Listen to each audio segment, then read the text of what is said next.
Salut Sophie! Salut Florian! Et bonjour à tous, bonjour à toutes et bienvenue dans ce nouvel épisode du Courrier de la Sterne. Et aujourd'hui, on apprend à chanter. Eh oui, une fois de plus. Haha, une fois de plus.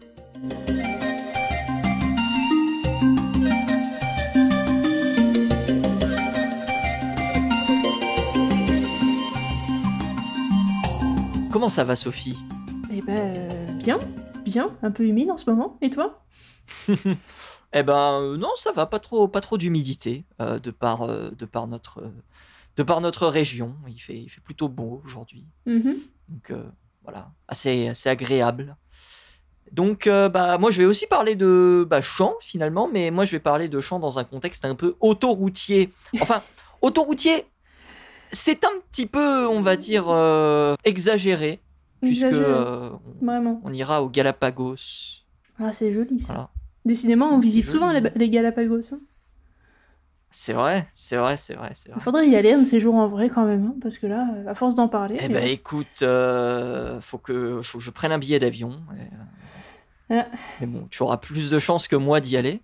Oh, pas sûr. Ah, pas sûr hein. Ah, ouais. Oh, c'est pas tout à côté. C'est vrai. C'est Même pour moi. Sophie, je vais commencer la rétro Eh ben, je par t'en parler prie. d'une petite histoire que j'ai découverte pas plus tard que ce matin. Connais-tu Lila? Lala, pardon, Lala. Lala. Lala qui? Un manchot royal. Non. C'est un oiseau. On est au Japon, à la fin du XXe siècle, en 1996. Un documentaire qui est réalisé sur ce manchot royal qui a été sauvé par un couple de Japonais.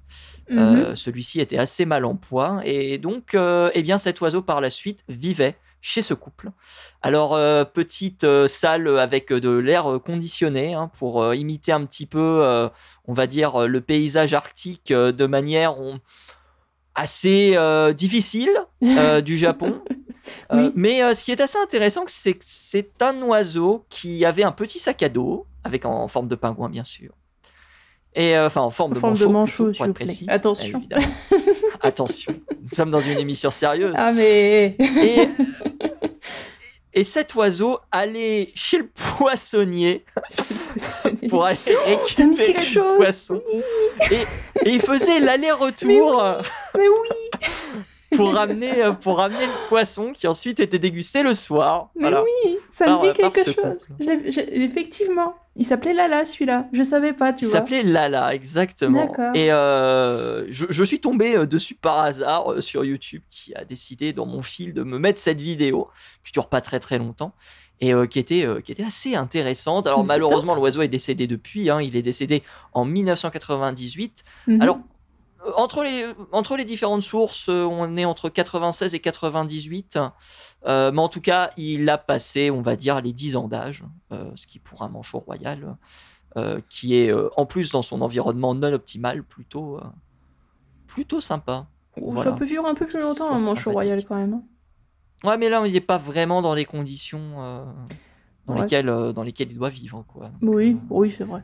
Mais après, ça dépend aussi de l'âge qu'il avait quand ils l'ont récupéré, parce que ça, c'est difficile à savoir.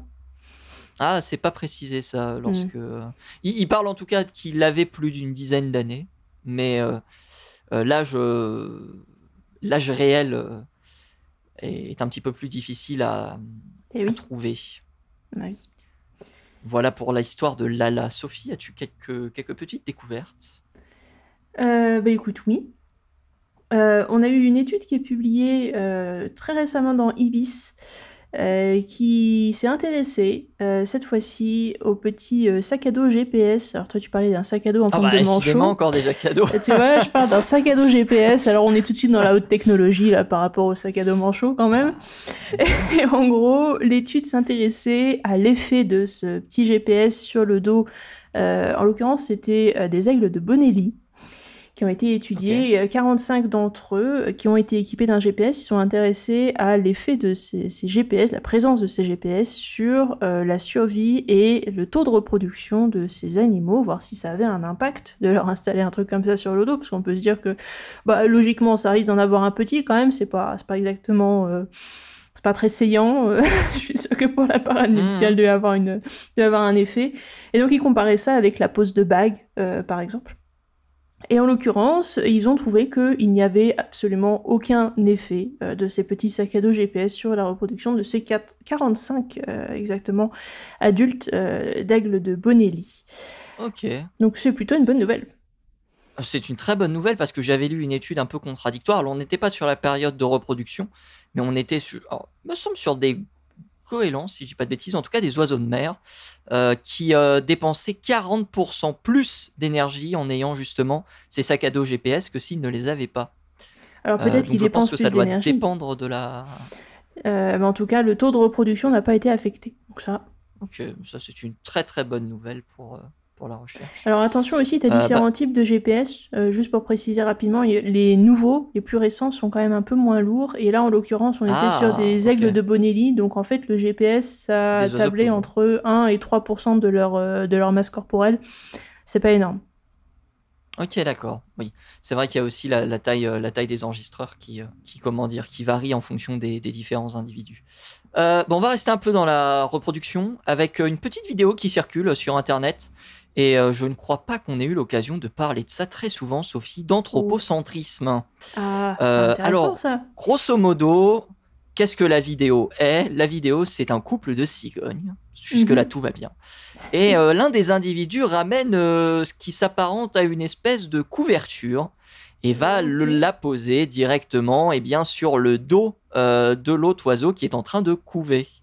Alors, c'est un comportement, on va dire, assez spécial à voir. Oui. C'est pas une grande nouveauté de voir des déchets humains ramenés dans des nids de cigognes. Il y a plusieurs nids de cigognes où effectivement on a des objets qui sont ramenés pour consolider les nids, voire pour établir le tapis sur lequel les différents individus vont pouvoir nicher, en tout cas poser les œufs et ensuite les couver.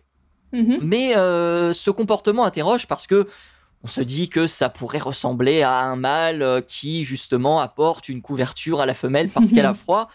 En réalité, c'est très, très, très, très compliqué de déterminer ce comportement et il serait bien mal amené de faire des conclusions actives sur, justement, l'apport de cette couverture. Voilà. Donc, attention à ces vidéos sur Internet qui peuvent montrer... Des comportements que l'on peut assez mal interpréter parce que nous voyons toujours le côté positif des animaux dans la nature, comme par exemple, Sophie, cette corneille qui aidait un hérisson. Je ne sais pas si tu as eu j'avais commenté dans une vidéo. Mais oui. Voilà.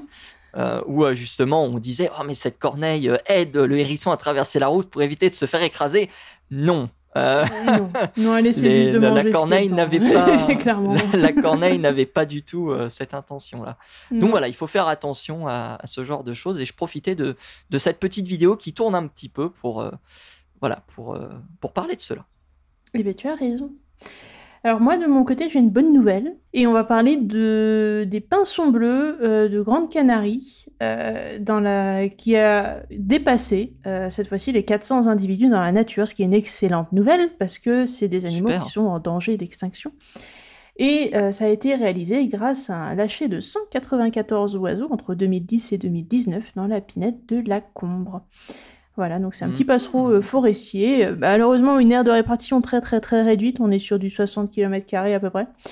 Mais au moins, il y a suffisamment d'oiseaux pour que ça puisse se reproduire tranquillement pendant les prochaines années à venir. Et ça, c'est une bonne nouvelle. Super. Moi, j'ai une dernière petite information très rapide. J'ai appris que les oiseaux utilisaient la fourrure des bisons pour faire leur nid. Alors, c'est pas une grande surprise. Il y a d'autres oiseaux, il y a d'autres animaux qui sont utilisés, mais ça m'est jamais venu à l'esprit de penser aux bisons. Alors que, évidemment, évidemment, bison... Tout. Ah oui, évidemment. Surtout que la fourrure de bison, c'est quand même quelque chose. Hein. C'est le top du top. Oui. c'est pas la fourrure de votre chien. Non. On est sur la top qualité, là. Exactement. Donc voilà, petite découverte assez marrante que j'ai faite, qui m'a un peu surprise. Pour conclure, de mon côté... De mon côté, une petite... J'imagine que c'est une bonne nouvelle. Mais pour ceux qui aiment bien le foie gras, je ne sais pas si vous savez comment c'est fait. En gros, on met des canards et des oies dans des cages et on les force à se gorger sur des tas de choses qu'on leur enfile directement dans le bec pour faire donc du foie gras, hein, pour qu'il soit bien grassouillé. Eh bien, il y a une technique pour ne pas avoir à faire ça, pour arriver à faire du foie gras sans avoir besoin sans avoir besoin de forcer les canards et les oies à se gaver comme ça. T'es quand même obligé de tuer le canard parce qu'il va falloir récupérer son foie, hein, tu vas pas pouvoir faire ça sans. Mais tu vas pas être obligé de le garder dans une petite cage toute sa vie et de le forcer à manger ce que tu lui enfonces dans le bec. Il pourra vivre une vie de canard tout à fait normale avant ça. Et ça c'est quand même une bonne nouvelle. Donc en gros, ce qu'ils font, c'est qu'ils vont juste récupérer le foie du canard et le gras général qu'il y a dans le corps du canard. Et en fait, ils utilisent alors une enzyme qui normalement est tout à fait naturelle chez le canard, qui va être utilisée donc pour stocker la graisse dans le foie naturellement. Cette graisse qui naturellement ne se stocke pas forcément dans le foie si on n'a pas besoin. Mais en l'occurrence, cette lipase va te servir lorsque tu mets le foie en contact avec la graisse du canard dans une sorte de marmite, si tu veux te mettre tout ça ensemble en gros, va te permettre de récupérer une consistance qui va être plus ou moins équivalente à celle du foie gras que tu vas avoir si tu faisais ça normalement. Voilà. Donc tu vas récupérer un foie gras naturel en un sens, mais pas fait en faisant du mal à l'animal pendant sa vie. Super tout ça, bon appétit. C'est mieux déjà. Totalement. On referme cette rétro. Est-ce que je t'emmène aux Galapagos, Sophie ? Eh ben allez, en voyage. Allez, parti. On découvre la paruline jaune. C'est un oiseau joli, ça. De couleur jaune Mm-hmm. qui a on va dire un dos contrasté entre du noir et du jaune, avec un peu de gris aussi autour des lores. Et puis le mâle a une espèce de petite coloration rouge brique qui est présent au-dessus de sa tête. La femelle, elle, en est dépourvue. Ça ressemble un petit peu à un bruant. Même si la morphologie la morphologie est pas forcément concordante, mais au niveau des couleurs on se retrouve un petit peu sur tout ce qu'on peut voir chez les bruants. Et donc la paruline jaune, c'est un oiseau qui est présent dans l'archipel des Galapagos toute l'année. C'est un point très intéressant. Et c'est un oiseau qui a été étudié sur donc un lieu que j'imaginais beaucoup plus sacralisé, sanctuarisé que ça, mais en fait pas du tout. Les Galapagos, il y a 4 îles principales, Santa Cruz, Floreana, Isabela et San Cristobal, et on va dire 3 des 4 îles sont plutôt peuplées. La dernière étant Floreana, qui est davantage réserve, on va dire, naturelle, et ce sont souvent des scientifiques qui ont l'habitude de s'y rendre. Alors, on n'est évidemment pas sur des proportions extraordinaires de dérangement par rapport à une ville, par exemple, mais j'ai quand même été assez surpris de voir que les Galapagos étaient beaucoup plus vivantes que ce que je pouvais imaginer. Donc, grosso modo, la paruline jaune, donc c'est un oiseau qui est présent sur ces 4 îles. Les deux sexes sont chanteurs. On en avait parlé il y a quelques temps, Sophie, ensemble. Mais on a chez les oiseaux des oiseaux mâles, mais aussi des oiseaux femelles qui chantent. Et de plus en plus, on parle d'environ 70% des passereaux qui auraient leurs femelles qui chantent. Exactement. Donc ça, c'est une information assez intéressante. Pas forcément le même chant, cela dit. Pas forcément le même chant. Oui, absolument. Et c'est justement ce qui est précisé dans l'étude. Ils disent justement que les deux chants des deux sexes sont différents. D'accord. Donc, on a étudié la présence de ces oiseaux sur l'île de Santa Cruz et de Floreana en 4 points précis, en 2 fois 2 poids d'une certaine manière. Une parcelle d'étude en haute terre et une parcelle d'étude en basse terre. Et les îles d'Isabela et San Cristobal auraient pu être incluses dans l'étude, mais en raison de contraintes logistiques, il l'explique en tout cas comme ça dans l'étude, ça n'a pas pu se faire. Et il précise bien qu'il y a une mise en garde qui est importante à faire vis-à-vis des conclusions de l'étude, parce qu'on aurait pu justement étudier ces 2 îles supplémentaires, ce qui n'a pas été fait. D'accord. Alors, J'ai dit que Santa Cruz était assez peuplée. Effectivement, on a une population d'environ 15 000 personnes qui sont présentes. J'ai dit que Floriana l'était très peu. On a environ une centaine de personnes qui y sont présentes. Et puis, évidemment, de manière proportionnelle, on a un trafic routier, et c'est là où je veux en venir, qui va être plus ou moins important. Santa Cruz, on est environ à 1000 véhicules qui circulent, 1000 véhicules par jour, et comme je l'ai dit, Floriana, on est davantage sur une réserve naturelle, donc du coup, on a une dizaine de véhicules qui circulent sur cette île. Et donc, grosso modo, qu'est-ce qu'ils ont fait? Ils ont fait des playbacks sur 38 individus, sur 38 couples même, 22 sur Floriana et 16 sur Santa Cruz, entre janvier et mars 2022 pour Santa Cruz et février 2022 pour Floriana. Je vous passe un petit peu les détails, mais grosso modo, ils ont considéré que sur une certaine période de jours, je crois que c'est 3 jours, eh bien, on estimait justement que l'échantillon pouvait être pris dans l'étude. Je crois d'ailleurs qu'il n'y a pas eu de restrictions vis-à-vis de ça, si ce n'est un cas qui a été abandonné, si mes souvenirs sont bons, puisque la saison de reproduction, étant donné qu'on est un petit peu différencié par rapport à nos latitudes, s'étend de décembre à avril, et donc du coup ils ont pris vraiment la période de reproduction et un petit peu aussi de nidification dans le cadre des expériences menées à Santa Cruz. Alors, où est-ce que je veux en venir? Grosso modo, on a des oiseaux qui vivent à proximité de routes et on a des oiseaux qui vivent assez loin de ces routes. À proximité des routes, les chercheurs ont considéré... beaucoup trop. C'est la déformation professionnelle. Les chercheurs ont considéré qu'à proximité des routes, on était, je crois, à environ 100 mètres de cette route. On était beaucoup plus loin de ces 100 mètres lorsqu'on était loin des routes. Et sur le territoire de chaque mâle, l'équipe a diffusé 2 bandes sonores à des jours différents. On a 15 fichiers qui ont été réalisés de chant et 10 fichiers avec du bruit de circulation et du chant. Et l'objectif, c'était de savoir si les oiseaux avaient des comportements différents, si on n'avait que le chant ou que le bruit de circulation avec le chant.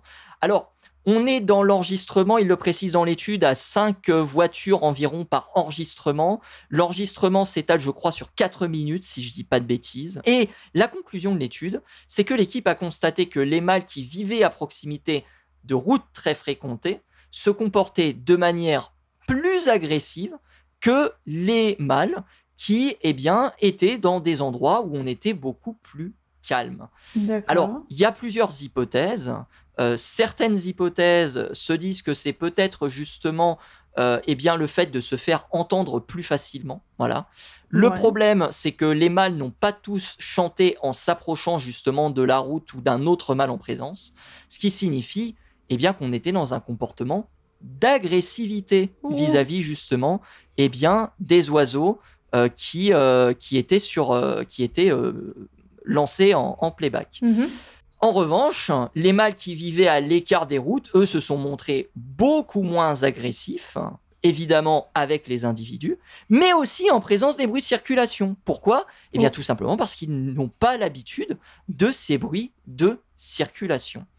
Alors, cette étude, elle est assez intéressante. Pourquoi ? Parce qu'on a parlé précédemment, Sophie, on avait même eu d'ailleurs des contre-exemples, je pense notamment à cet oiseau dont j'oubliais l'identité, qui réussissait mieux sa nidification ou qui n'était pas dérangé lors de sa nidification alors qu'il vivait en plein trafic. C'était un des tout premiers épisodes qu'on avait réalisé ensemble. Je ne sais plus quel oiseau c'était, peut-être que toi tu t'en rappelles.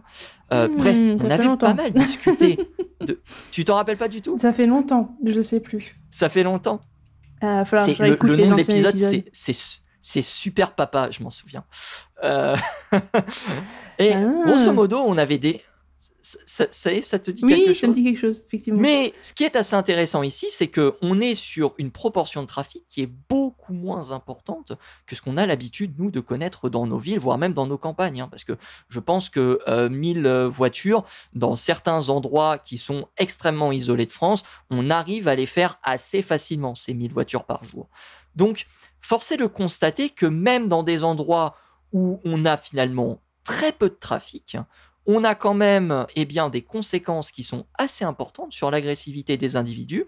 Et maintenant, il serait assez intéressant de voir si on a des comportements d'agressivité encore plus violents lorsque l'on a des oiseaux qui sont présents dans des villes, voire même dans des métropoles ou des mégalopoles, qui sait, avec par exemple, des mésanges charbonnières ou d'autres oiseaux qui sont territoriaux lorsqu'arrive la période de reproduction. Donc c'était une étude assez intéressante à lire. Sophie, je crois que tu l'as lu aussi. Peut-être as-tu des précisions à rajouter par rapport à ce que j'ai dit?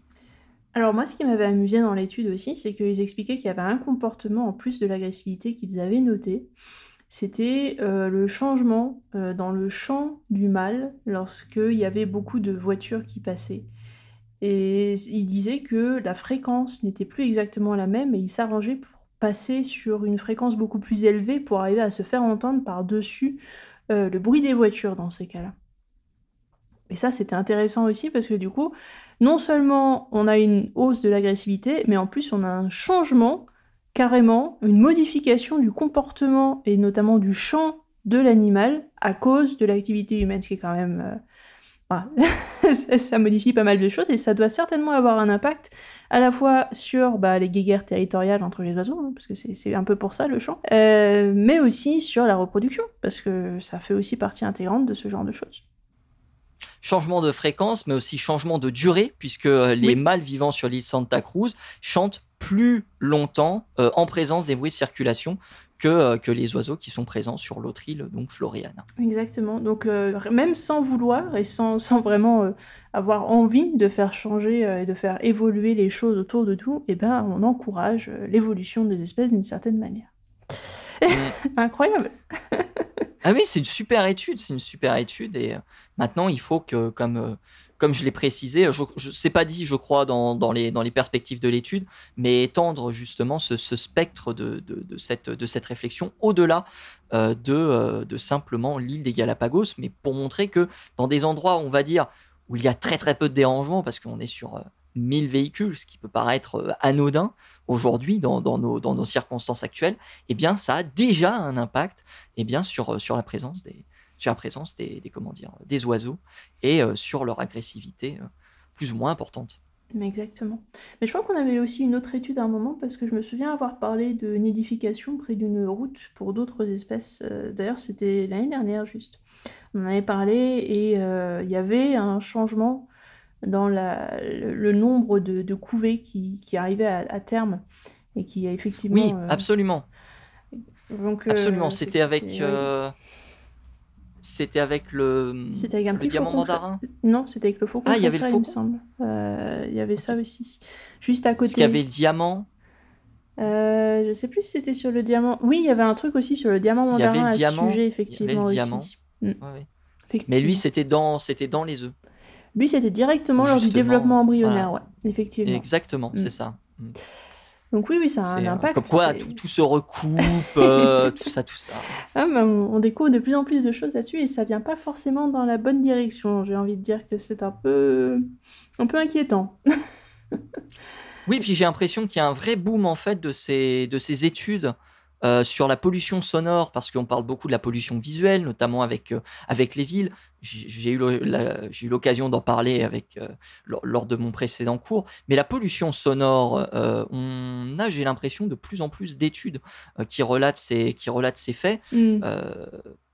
Parce que c'est aussi une pollution extrêmement importante, et on voit qu'elle a d'une certaine manière énormément de conséquences sur la vie des oiseaux, parfois des conséquences heureuses. Super Papa en est un exemple où je sais plus les conclusions de l'étude, je cite cet épisode depuis tout à l'heure, mais je me rappelle plus des conclusions, mais je sais que c'était positif. Et puis on a ces autres études où justement on est sur quelque chose de beaucoup plus négatif vis-à-vis de ça. Et puis il y avait aussi une autre étude, je crois, où on montrait que les oiseaux chantaient, il me semble, plus tôt lors du chorus, pour éviter justement les trafics dans les grandes villes. Oui, il y avait ça aussi, effectivement. Il y avait effectivement cette étude. Ça fait beaucoup d'études sur le sujet, tu as raison de le mentionner. Mais c'est bien, la recherche avance sur ce sujet-là, et moi je trouve ça autant qu'on s'en occupe, autant qu'on s'en préoccupe, c'est effectivement quelque chose dont on aurait besoin de se préoccuper, rien que pour nous, parce que ça, on l'applique aux oiseaux, mais pour les humains, ça a aussi un impact, mine de rien.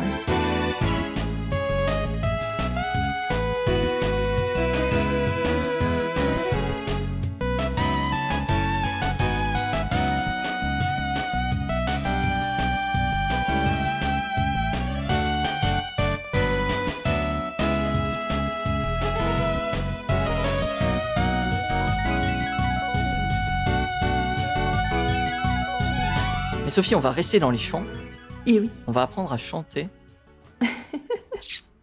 Alors apprendre, je ne sais pas. Je ne sais pas si on va apprendre à chanter, mais on va rester dans les champs et on va rester sur du diamant mandarin.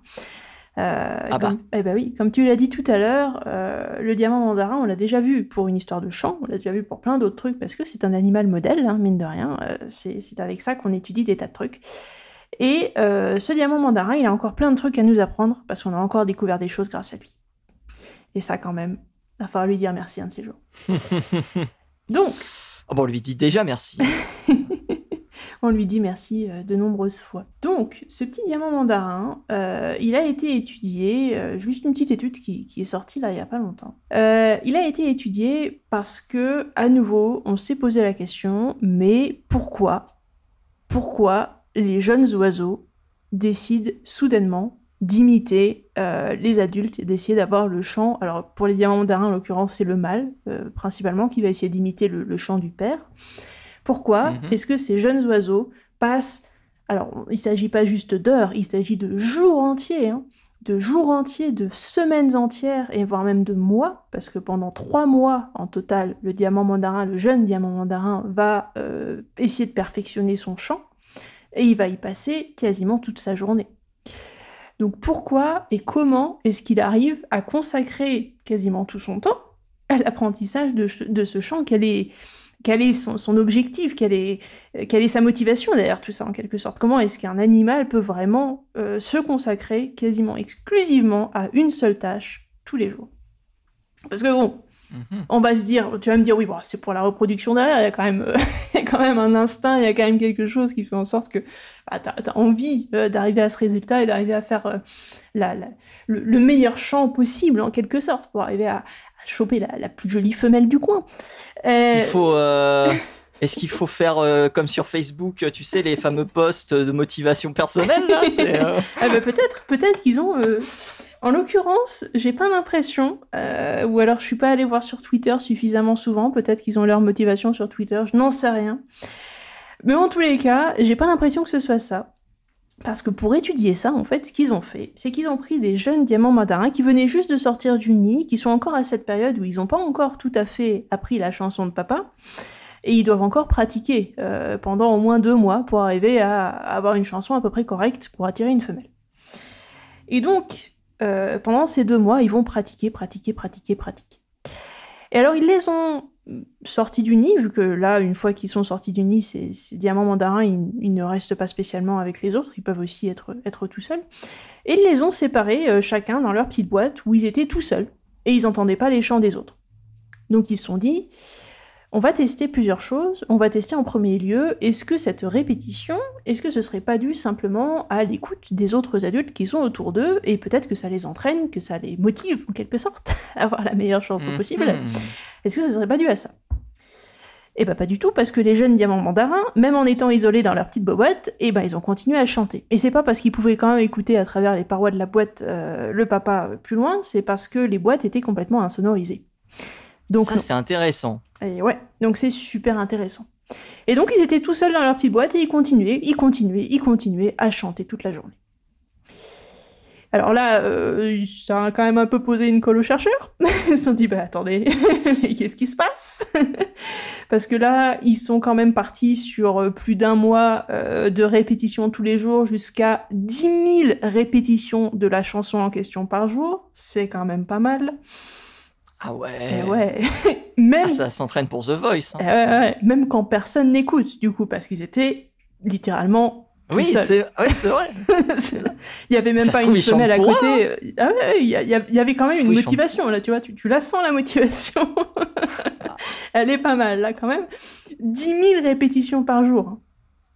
Je sais pas si moi, j'aurais le courage de faire 10 000 fois la même chose dans une journée. Vous imaginez si vous chantez 10 000 fois une chanson de Céline Dion par jour? Ouais. C'est impressionnant. Hein. Bon, après, ils chantent pas 4 minutes d'affilée. Non. Non, enfin, quand même, 10 000 fois la même chose. Au bout d'un moment, tu dois en avoir un petit peu marre, tu vois. Ou du moins, le jour suivant, tu te dis, non, je vais peut-être prendre je vais faire un break. Le manchot à jugulaire, il dort 10 000 fois par jour. Le diamant mandarin, il chante 10 000 fois par jour. Oui, mais encore dormir 10 000 fois par jour, tu te dis, bon, après tout, quelques secondes à la fois... C'est pas très grave, ça.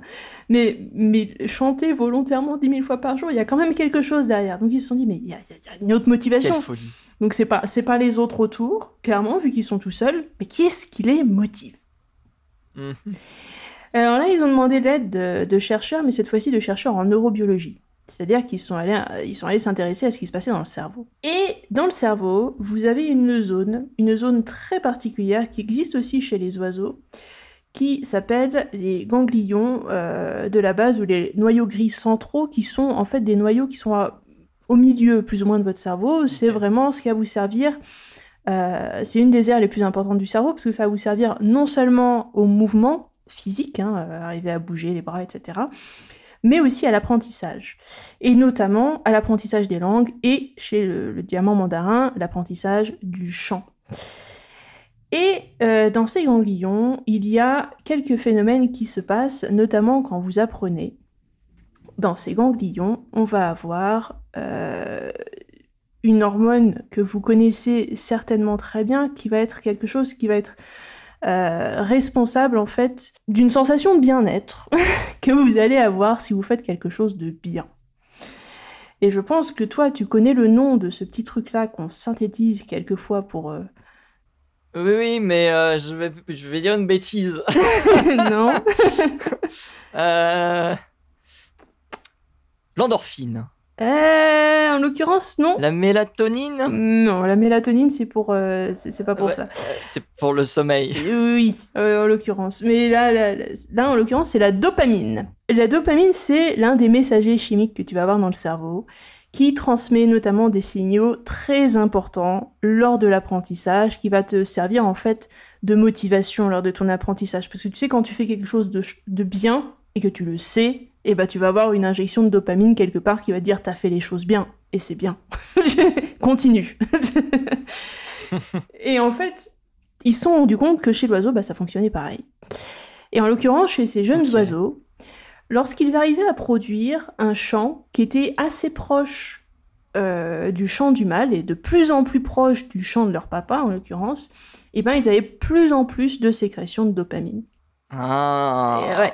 Donc en fait, au fur et à mesure de leur apprentissage, plus ils s'approchaient de la chanson du père, plus ils sécrétaient de dopamine. Ils étaient contents d'eux. Ouais. Et ils se disaient, c'est vachement bien, faut que je continue. Et si, à l'inverse, à un moment, ils faisaient une chanson qui n'était pas suffisamment proche du chant du père, et ben la sécrétion de dopamine ne se faisait pas, et donc c'était quand même assez désappointant, donc il fallait qu'ils refassent un chant derrière pour avoir cette nouvelle sensation de « Ah tiens, j'ai réussi !» Donc tu imagines les oiseaux qui ont un syndrome de l'imposteur? Ouais. Qui sait? Qui sait? C'est une folie. Mais c'est terrible, non? C'est incroyable. Ouais. Donc, bon, ils ont réussi à faire ça grâce à des techniques qui sont assez complexes, donc je vais pas rentrer dans les détails, mais en l'occurrence, ils ont eu bien besoin de l'aide de ces chercheurs en neurobiologie, parce que c'est pas quelque chose qu'on peut mesurer comme ça, la quantité de dopamine dans le cerveau, notamment dans un cerveau d'oiseau. C'est assez complexe. Donc heureusement qu'ils les avaient sous le coude pour les aider à faire ça. Mais en gros, ils ont réussi à faire d'autres expériences après, où cette fois-ci, ils ont totalement annulé la sécrétion de dopamine, même lorsque l'oiseau réussissait à faire un chant qui correspondait à celui du mâle. Et dans ce cas-là, en fait, ce qu'ils ont trouvé, c'est que l'oiseau ne s'améliorait pas lors de ses chants. C'est-à-dire que plutôt que d'apprendre de ses erreurs, voire même d'apprendre des fois où il réussissait bien, lorsqu'il n'y avait pas de dopamine qui était sécrétée et qui disait au cerveau « ça, c'est bien », et du coup, l'oiseau n'apprenait pas quelles étaient les parties qui étaient bonnes du chant et lesquelles n'étaient pas bonnes. Et donc, on se retrouvait avec un petit oiseau qui ne savait pas très bien imiter le chant du papa à la fin, lorsqu'il n'y avait pas de dopamine. C'est fou. C'est Donc terrible, les oiseaux se motivent Mhm. à apprendre Se motive à apprendre et arrive même à retenir grâce à la dopamine. Ça, c'est et quand même même terrible. s'amusent à apprendre presque. Exactement. Ça, C'est fou. c'est une motivation et un moyen de retenir en même temps. C'est quand même incroyable, non? C'est une dinguerie. Voilà. Waouh, incroyable. Et ça, ils le font par eux-mêmes, c'est-à-dire qu'ils sont capables de faire ça tout seuls.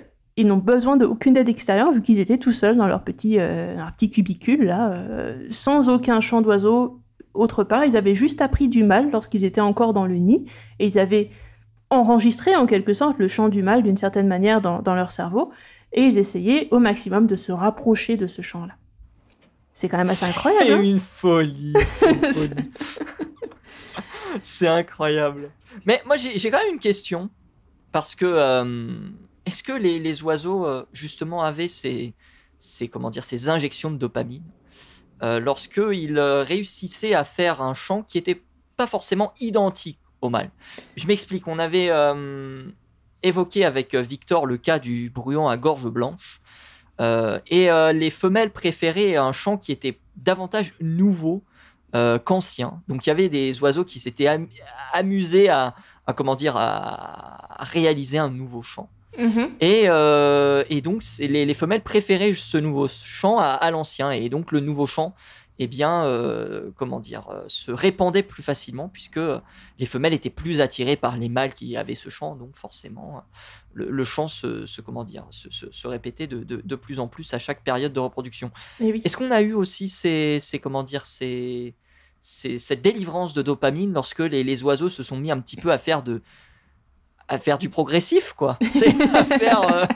Non, il n'y a pas eu ça pour le prog. Fallait vraiment Ok. que ça colle au maximum. Et en fait, c'était amusant parce que lors de leur apprentissage, donc au début, ils faisaient pas très très bien les chants.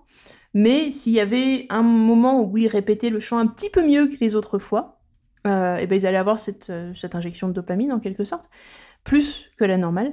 Et si par contre ils réussissaient moins bien, ben dans ce cas-là, c'était réduit. Mais plus ils réussissaient bien, en fait, plus ils avançaient dans leur apprentissage, et plus il était important pour eux d'arriver à coller au maximum au chant du mâle. Et au bout d'un moment, quand tu arrives à un niveau où tu es presque quasiment parfait, en fait, il fallait vraiment qu'ils atteignent quasiment la perfection pour vraiment avoir cette injection de dopamine, parce que sinon, ça fonctionnait plus, en fait. C'est un peu... C'est un moyen, en quelque sorte, de s'améliorer encore toujours un peu plus pour arriver à coller au maximum à la chanson du mâle qui a été le parent. Donc, il n'y a pas vraiment de place pour l'interprétation, pour le prog, tout ça. C'est pas... En tout cas, dans ce cas-là, c'est pas considéré comme Ouais. quelque chose de mieux.